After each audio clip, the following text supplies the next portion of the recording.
Why don't more infant formula companies use organic, grass-fed whole milk instead of skim?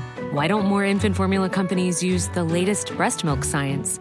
Why don't more infant formula companies run their own clinical trials? Why don't more infant formula companies use more of the proteins found in breast milk? Why don't more infant formula companies have their own factories instead of outsourcing their manufacturing? We wondered the same thing. So we made ByHeart, an infant formula company on a mission to get a lot closer to the most superfood on the planet, breast milk. Our patented protein blend has more of the important and most abundant proteins actually found in breast milk. We're the first and only U.S.-made formula to use organic, grass-fed whole milk, not skim. We even conducted the largest clinical trial by a new infant formula company in a quarter century, with clinically proven benefits like easier digestion, less spit up, and softer poops versus a leading infant formula. And we make our own formula in the USA and our very own factories in Iowa, Oregon, and Pennsylvania. ByHeart, a better formula for formula. Learn more at byheart.com. You are listening to the Hiking Radio Network, where we talk the walk with shows by hikers, about hikers, for everybody. I'm wondering if you'd go wandering with me through the wilderness and woods to where the winds are blowing free, through the darkness of the night, heading toward the morning. Welcome to the Jester Section Hiker Podcast with the spotlight on section hikers. And I'll spread the word and you beat the drum. We'll round up the troops and get the gang to come, and we'll leave the streets and these neighborhoods, head over the river and through the woods. Hello, everyone, and welcome to the Jester Section Hiker Podcast, your premier podcast with the spotlight on section hikers, and I am your host, Julie Jester Gayhart. This week, the spotlight goes to fellow Appalachian Trail section hiker Mills Kelly, or known out on the trail as Grandaddy Spartan. Mills has been out section hiking on the AT since 1971 and researching the history of the trail since 2016. Mills is also the host of a new podcast titled The Green Tunnel, which focuses on the history of the AT. So needless to say, I am really looking forward to chatting with Mills about all things Appalachian Trail. Before we get to Mills, I have some exciting news of my own to share with you all this week. I am really proud to say that I have been elected to be on the board of directors for the Friends of the Mountains to Sea Trail. My board term officially started January 1st of this year, and I will serve on the board for 3 years. As I tell you all this, I am almost speechless. What an honor to be on the board of my home state trail here in North Carolina that has brought me so much joy. I look forward to serving the MST hiking community and, of course, getting out and completing the MST as a section hiker. Thanks for joining me this week, and if you enjoy listening to the podcast, please share it out on your social media sites and tell people why you enjoy the show. Now on to Mills Kelly, or Grandaddy Spartan. All right, you guys, welcome back to the podcast. And I think my guest today holds the record, at least on the Jester Section Hiker podcast, for being the person that has been out section hiking the Appalachian Trail the longest. And we'll get into that in just a second. But first, I introduce to you guys Mills Kelly, or known as Grandaddy Spartan. Welcome to the show. Hey, thanks for having me, Jess. It's great to be here. I really appreciate you coming on. And the record that you hold is that you have been literally section hiking the Appalachian Trail since 1971. Is that right? That's right. That's right. Which just proves I'm old. Before we get to that, tell us how you got that trail named Grandaddy Spartan, because I love that. You know, it's the classic way you get it. One of my beard had grown in, and when my beard grows in, it's white, and it's been that way for 20 years. And my hair started turning gray when I was in college, and so there's a picture of me looking like that after a section hike, and my godson, who was probably 22, 23 at the time. He texted me, he saw that picture, and he's like, dude, you look just like Grandaddy Spartan. And my And so then one of my kids was telling that story to some hikers we met at a shelter, and they're like, oh, well, that's a trail name. So that's how. All right. Well, simple as that. There you go. It's the classic way. The classic way. I love it. That's perfect. So we actually have quite a bit we want to talk about today. We're going to talk about how you ended up on the AT in 1971.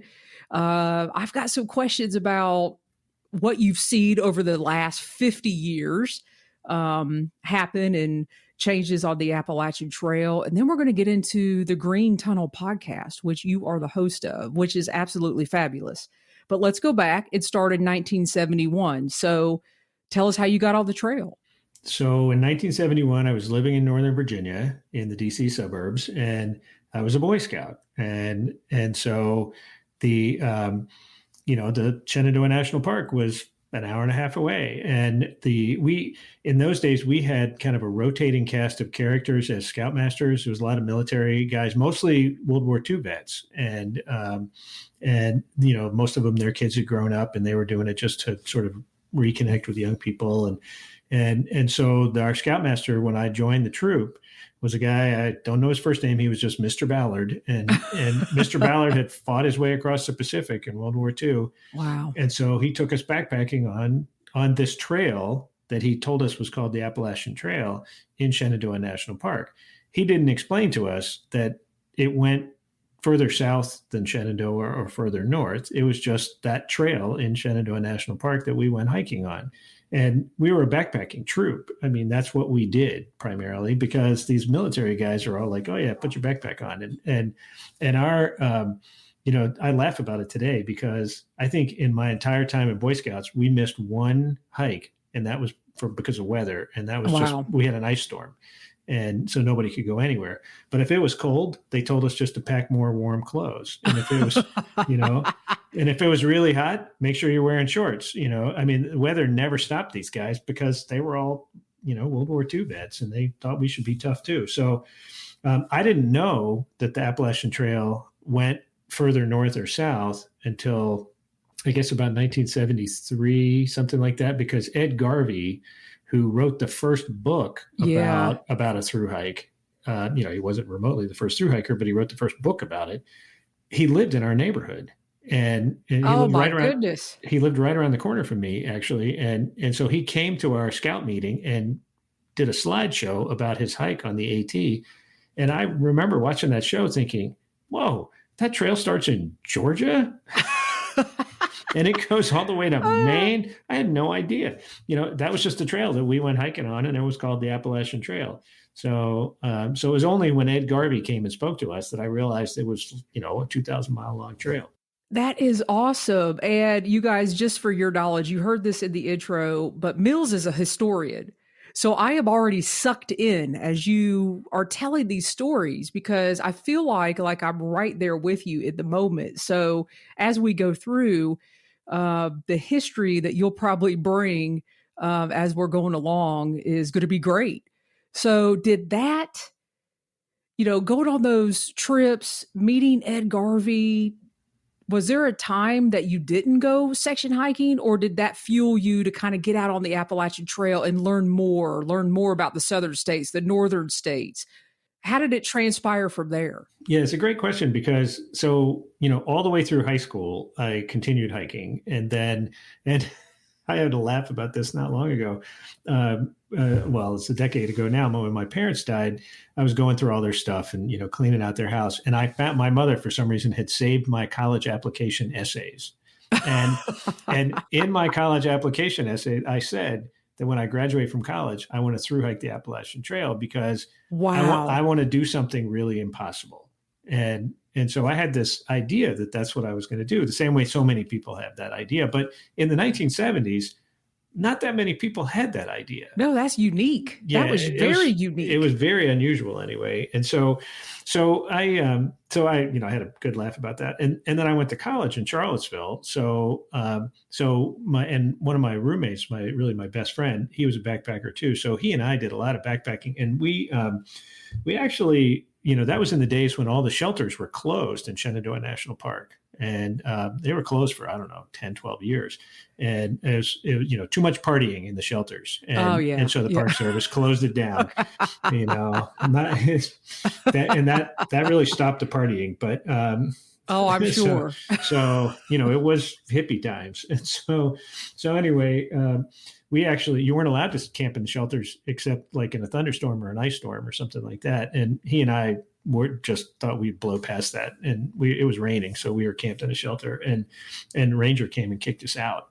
Oh wow! And so he was nice because he could have. I know. Well, he could have given us a ticket, which we didn't have any money. We were college students, so that would really hurt. But then, like so many people who have these ambitions, I got out of college, I got a job, time got short, and I had car payments and all those other things. And so the through hiking thing just kind of faded away, but I kept backpacking just because it was fun, but mostly kind of in this mid-Atlantic area, And in your home familiar territory. Right. Yeah. What was easy to drive to. Yeah. Really, if it was more than 3 hours, I probably didn't do that section. And then, I got this job where I had to travel all the time. And so, but some of that travel was in New England. And so I would go and do like the stupidest kind of section hiking ever. If people had seen me in Vermont, like walking on the Appalachian Trail in Vermont in a suit, they would have thought I was the weirdest guy. But, I'm like I'm driving through Vermont and I see a sign that says Appalachian Trail. And I was like, oh, okay. And so I actually did once hike on the trail in Vermont in wingtip shoes and a suit.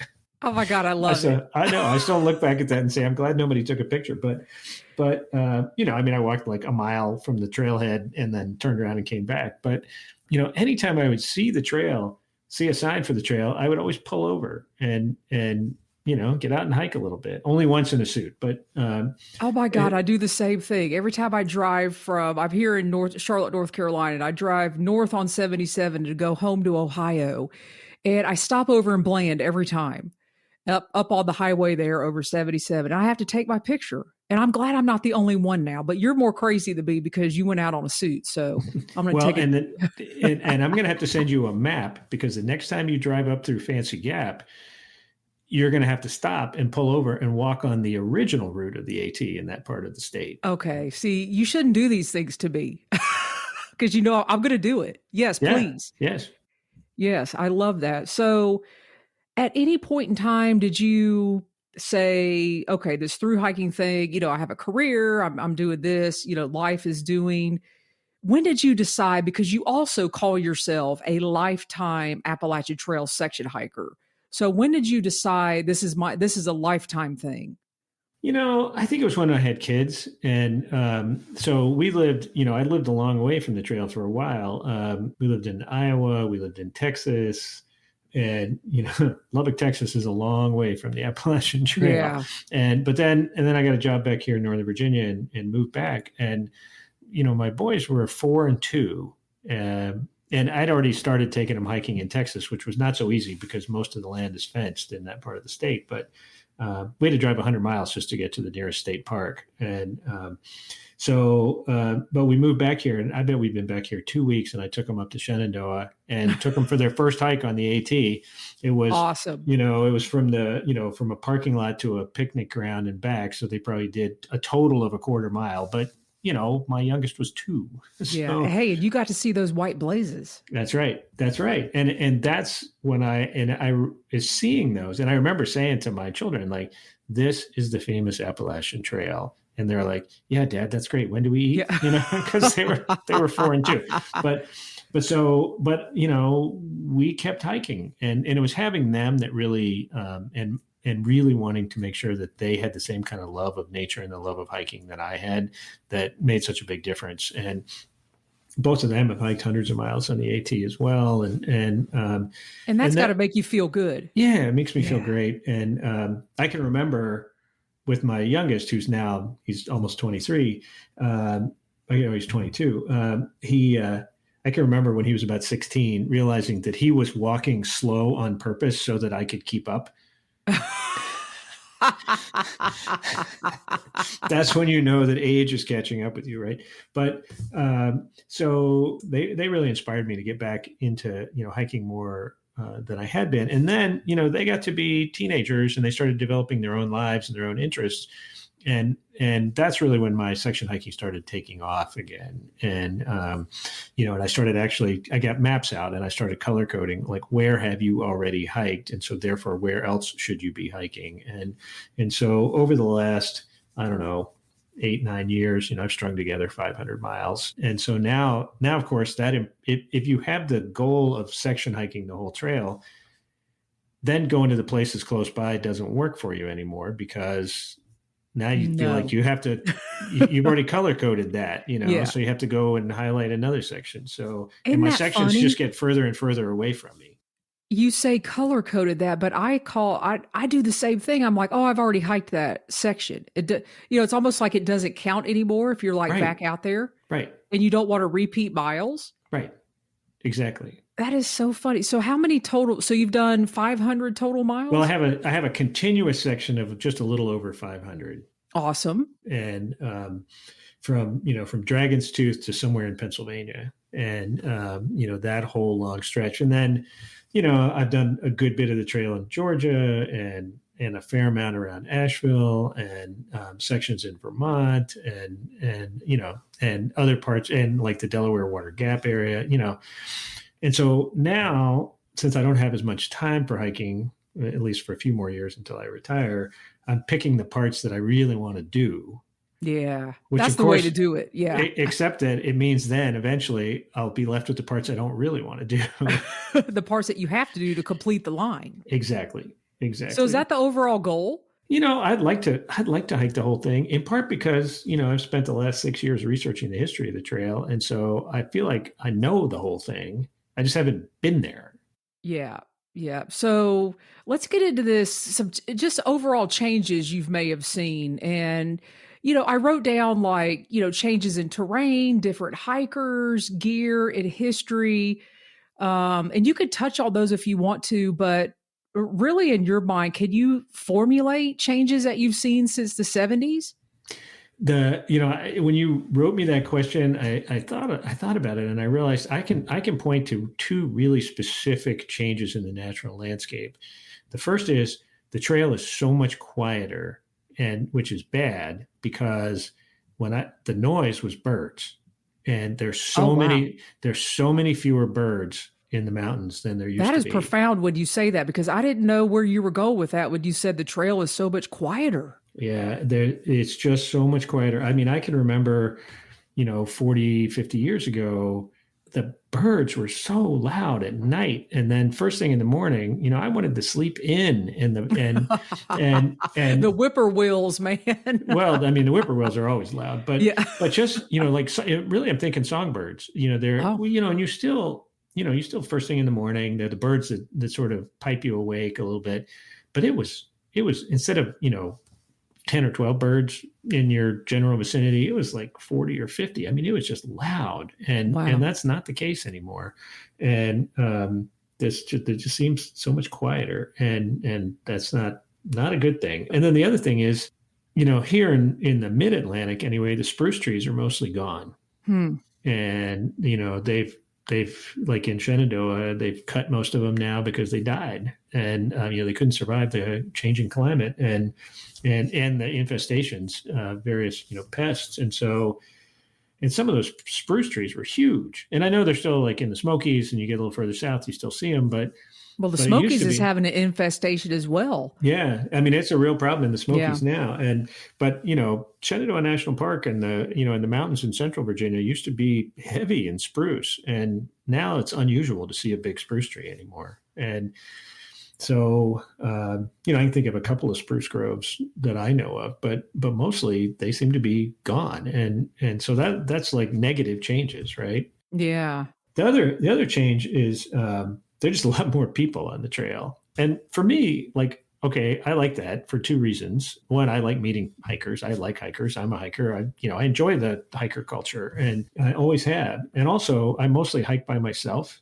And so it's one of the things I like about the Appalachian Trail is that I can go and hike by myself and know that if I fell and broke my ankle, sometime in the next 12 hours, somebody's going to come by. Yeah. And, and maybe help me out. Unless you fall into the depths of the Mahoosic Notch or something like that. You might have to scream a little bit louder. But for the most part, I say that jokingly, by the way. We don't want anybody to do that. No. But for the most part, you're not alone. And that is, I'm going to sideswipe you with a question that just hit me. For section hikers, you rarely hear people talking about, the through hiking culture. There's this thing called a tramily. And we love meeting hikers on the trail. You just said you love meeting hikers, and that's part of it. But I don't think section hikers, we don't really have tramlys. No.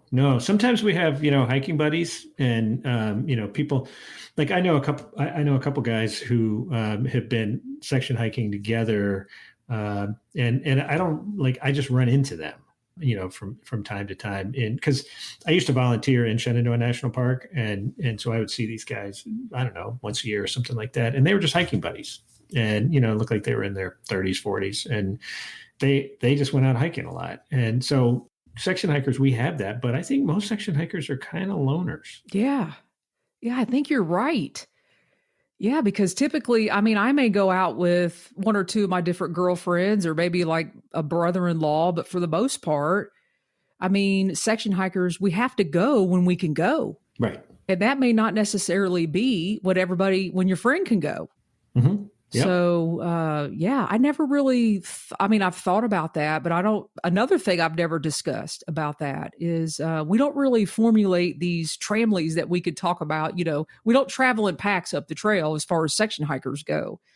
So sorry to interrupt that. So you enjoy the hiking, and I think you were going to say maybe one other thing. And then the only thing I guess I don't enjoy about all the new people on the trail is that sometimes you get to a shelter and you can be made to feel unwelcome as a section hiker. Mm. It doesn't happen very often. It happens like maybe once every 2 or 3 years. But it's sort of like, well, we're all through hikers. Yeah. And I think that's just really individual groups of people. It's not through hiking culture. It's just you sometimes run into groups like that. But, I'm a shelter maintainer here in Northern Virginia. I take care of the Manassas Gap shelter. And, I love meeting all the hikers who come through. And it's a shelter that gets a ton of use because it's probably the closest shelter to DC. And so I meet lots and lots of people, but every once in a while I meet somebody who, just feel a little overprivileged about being a through hiker. It's interesting. But it's uncommon, but it does happen. I say it's interesting because ironically enough, a couple days ago, I got a message on Instagram from a section hiker who asked me if it was okay for section hikers to stay at hostels, partake in trail magic, and if there were privileges that a section hiker couldn't partake in because they didn't have a hiker tag. And my first thought was, oh my God, why does this person think that way? That is totally the opposite. But I guess if you watch a bunch of YouTubes and things like that, you might get that from the culture, but that's not the culture. That's you could stay at hostels. Have you seen that? No, because I don't think I've ever stayed in a hostel. I'm a tent guy. I don't sleep in the shelters because I don't like mice running across my head in the middle of the night. But I like to camp near the shelters because there's always a water source. If there's a thunderstorm, you can run into the shelter, that kind of thing. But, it's really interesting because in 1937, the ATC decided, okay, the trail's done. And so now what the trail clubs are going to do is we're all going to cooperate to build this string of shelters. And this is, going to take a couple decades to do, but we want to put in about 275 shelters up and down the trail. And at that moment, there was a pretty lively discussion among the trail clubs at the annual meeting. Should the shelters be only for club members? Oh, wow. Or should they, because we're going to build them, we're going to maintain them, all that, we're going to expend the money to create them. So should they be for our club members And hiking was a club activity in those days, really until the late 50s. It was a club activity. People did it in really large groups. And Myron Avery and a guy from the Forest Service, whose name I can't now remember, they put their finger on that, or thumb on that right away. And they said, absolutely not. The Appalachian Trail is a trail for everyone. And so like some of the PATC built cabins for club members that were locked, and you can rent them, and that kind of thing. But they still have those, and they're locked, but they're not the trail shelters. They're cabins on or near the trail. So Avery and the Forest Service, which was really played an influential role in the trail in those days, they wouldn't have any of that conversation. And so I think sometimes people misperceive the shelters as being for through hikers, and they're not. They are for hikers. Yeah. They're for anyone partaking of the trail. And right. Avery put his finger on that back in 1931, I think you said. So there you go. Yeah, 37. So there's the answer to that. Yeah. Perfect. So listen, you got, like I said, Mills is a historian, which is, I think Mills, I could talk to you like all day. You are also a professor at George Mason University, and you've also started this amazing podcast called the Green Tunnel Podcast, and it is about the history of the Appalachian Trail. So section hiking and the history of the Appalachian Trail, two of my favorite things. So how did that get started? It's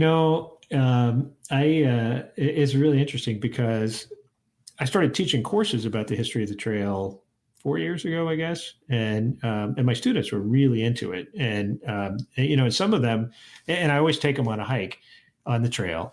And we hike from Route 55 in Linden at the bottom of Manassas Gap. We hike up to the Manassas Gap shelter, which is one of the oldest shelters still one of the oldest original shelters. It dates back from the 30s, built by the CCC. And then it's 2.5 miles up, and you gain about 700 feet along the way. So it's a hike, it's not super hard, but if you've never been hiking, it's a little challenging. And then we have a snack or some lunch, and then we turn around and hike back. And they're so excited because they've actually gone hiking. And for some of them, it's their first time on a trail, which is still hard for me to imagine. But for a lot of them, it really is truly their first time ever hiking. And, they've walked, but they've never hiked in the way that you and I think of hiking. So just seeing how inspirational that's been for them, I got to thinking, I know all this stuff about the history of the trail, and I'm working on a book about it, but that book's not going to get read by that many people. I mean, I hope so, but a podcast is just a really great way to put all this knowledge out to other people. And then secondly, I direct a digital humanities center at the university, and we're a very mission-driven organization. And our mission's really clear, which is to democratize access to historical information. Well, what's more democratizing than a podcast? Not much. It's because now, so like you and I both, our podcasts are free. Yep. And we just want people to listen. And, neither of us is going to get rich off of it. Nope. But if you're listening, rich person out there, first, we'll take it, money. Right? Yeah, give money to Jess first and then to me. Hey,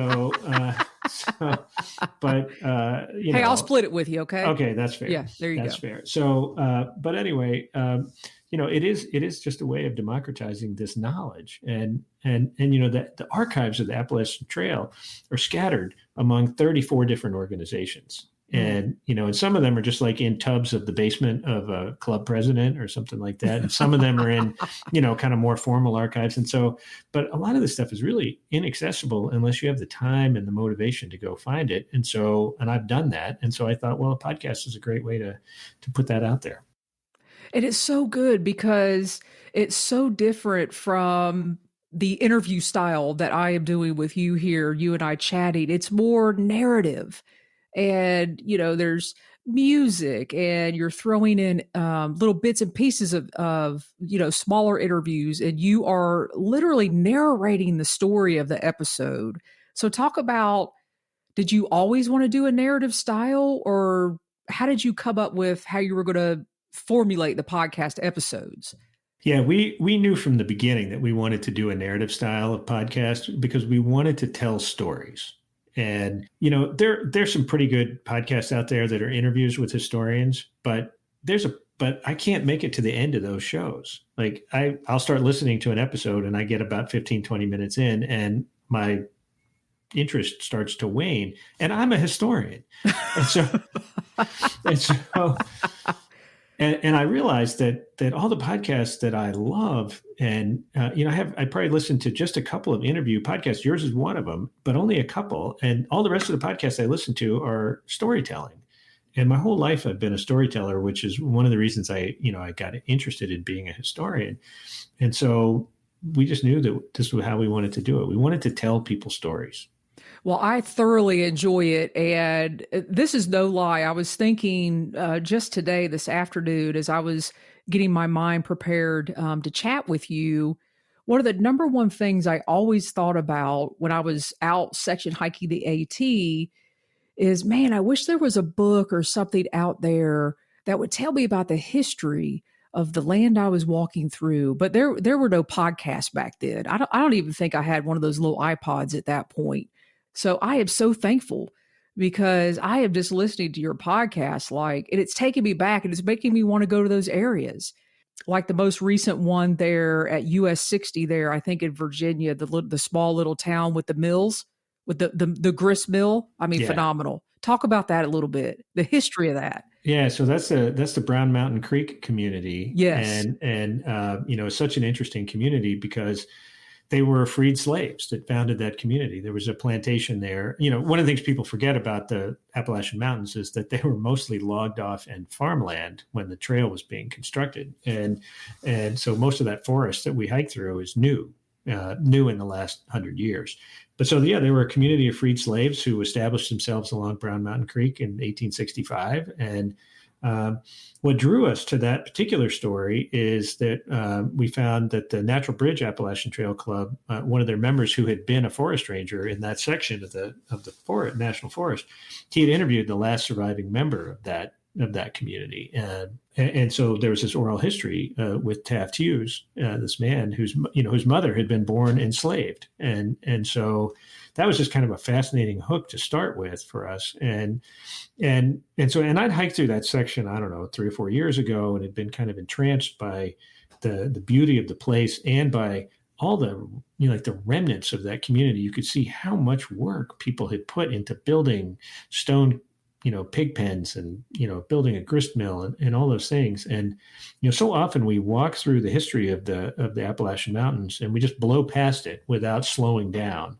And so we wanted to encourage people to really slow down on this one, because also, when we think about Appalachia, we generally think white people, and that's just not true.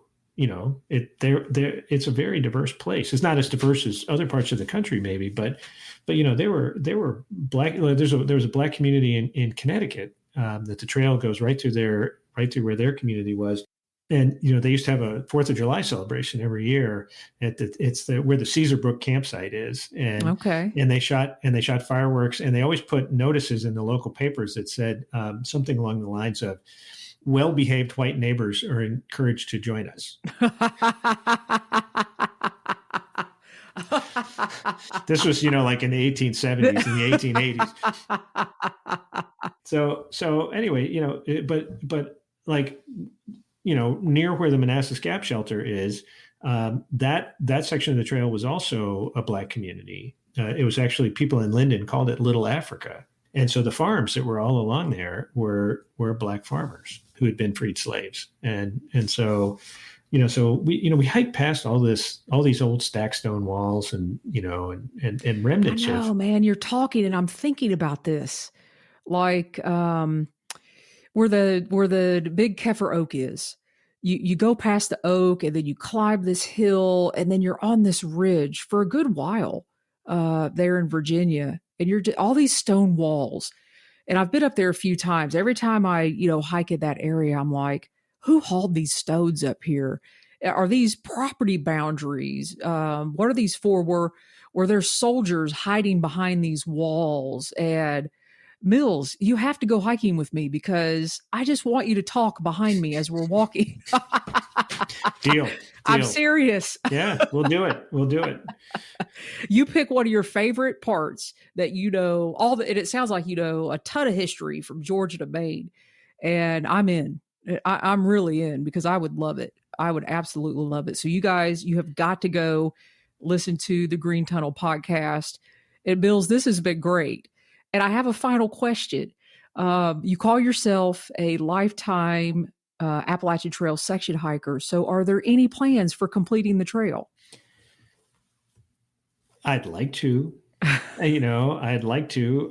I'll admit, I'm 62 years old and I've got some arthritis issues. And so, we'll see, right? But I'm going to retire soonish, and that'll certainly open up a lot more windows for hiking. And so, yes. But it is, as a section hiker, I think for so many of us, it's this thing we wrestle with, right? Should I just go ahead and finish? And, should I take next year off and just do it? And, you had asked me if I had, if I was a journaler, and I am, I've got hiking journals that go back forever. And so I started, going back and rereading some of my journals, which I hadn't done in a while. And so thank you for asking me that question, because I got to relive some of these hikes. And, I found one particular page that speaks to that very question. I was at Jennings Creek Campground, which is famous, if you'll remember, is famous for the chocolate milkshakes. And, for like, I was doing the longest section I'd ever done. It was 128 miles. And I guess it was about 6 years ago. And I was nearing the sort of the midpoint of the section, and every shelter log was talking about the chocolate milkshakes. And so, of course, I had to go and get a chocolate milkshake. And it was the Middle Creek Campground was the name of the campground. It was along Jennings Creek. I also feel like it was kind of close to death during getting from, like, you call the campground and they come pick you up. And this young woman picked me up. I think she was about 14, driving a big, huge blue Suburban. She was going around the bends, on the wrong side of the road and chatting with me the whole time. And I was just thinking, please look at the road. But so anyway, we got there. I was having a milkshake and I sat down with my journal and I wrote some stuff. And so just before I left, I said, I hung out at the campground for a couple of hours, recharging my electronics, eating, and enjoying the air conditioning because it was in July. But the big question of the day is whether I go home on Sunday, which would have been in a couple of days, or do I keep going? Right now, I'm 50-50. Part of me is clinging to the notion of being a thru hiker.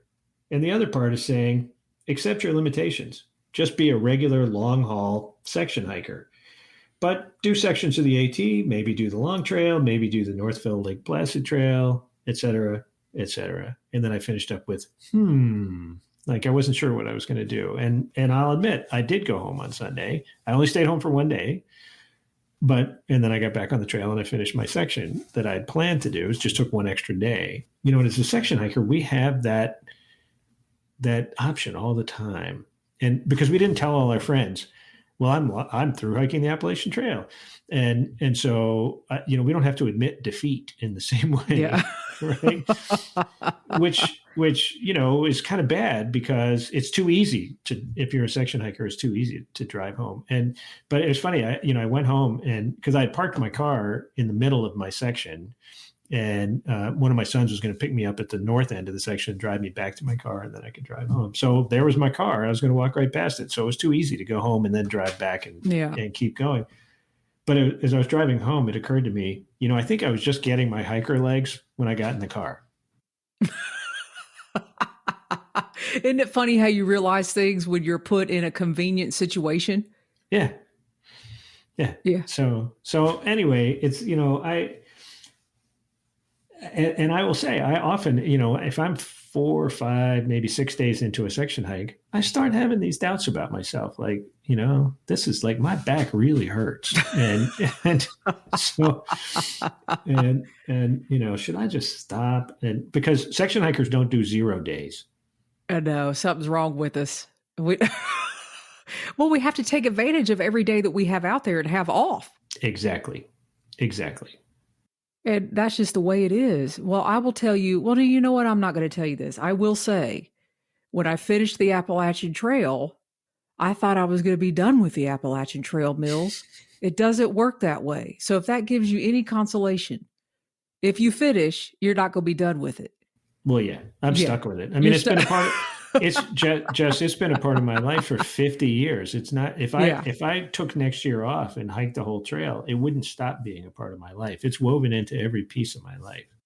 I love it. I love it. So as we close out here, is there any additional information or anything you want to leave the listeners with?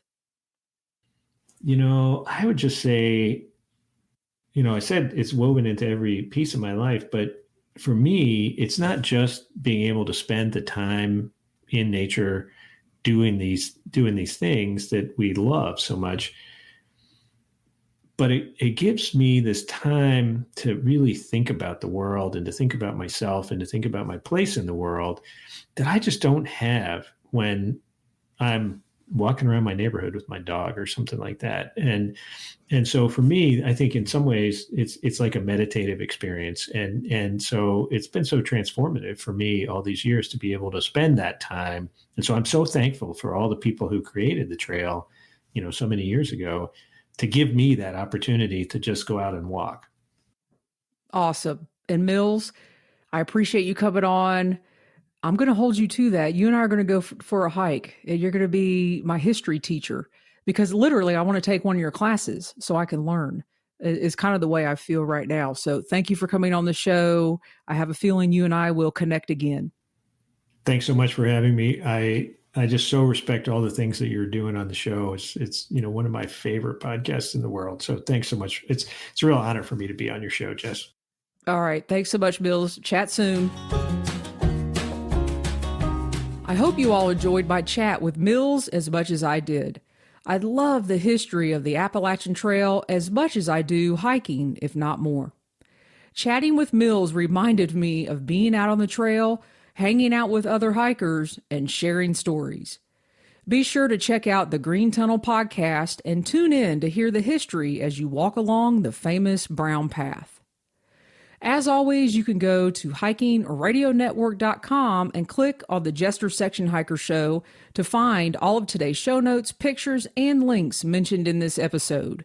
If you find value in what we do here at the network and want to give back to help in the production of our shows, you could always leave a donation by clicking on any one of the donate buttons found on our website.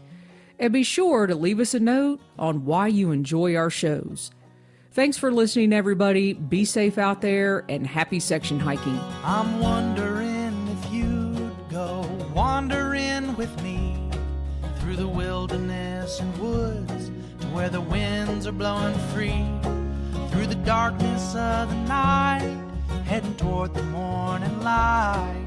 I wonder if you'd wander with me, and I'll spread the word and you beat the drum.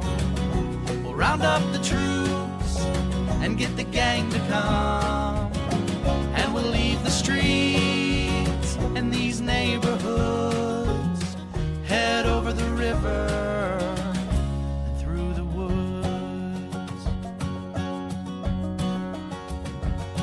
You're wondering if I go wandering with you, what kind of trouble we'll get ourselves into. Would it be wrong to tag along with a band of vagabonds? You wonder if I'd wander with you. So I'll spread the word and you beat the drum. We'll round up the troops and get the gang to come, and we'll leave the streets and these neighborhoods, head over the river and through the woods.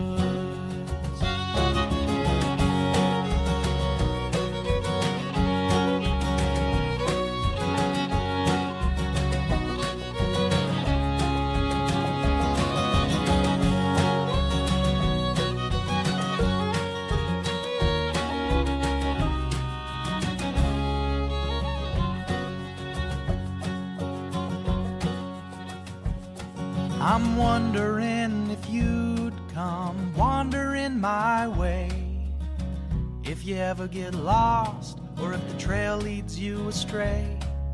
The music of the pack can always bring you back. I wonder, can we wander away? I'll spread the word and you beat the drum. We'll round up the troops and get the gang to come. And we'll leave the streets in these neighborhoods, head over the river and through the woods.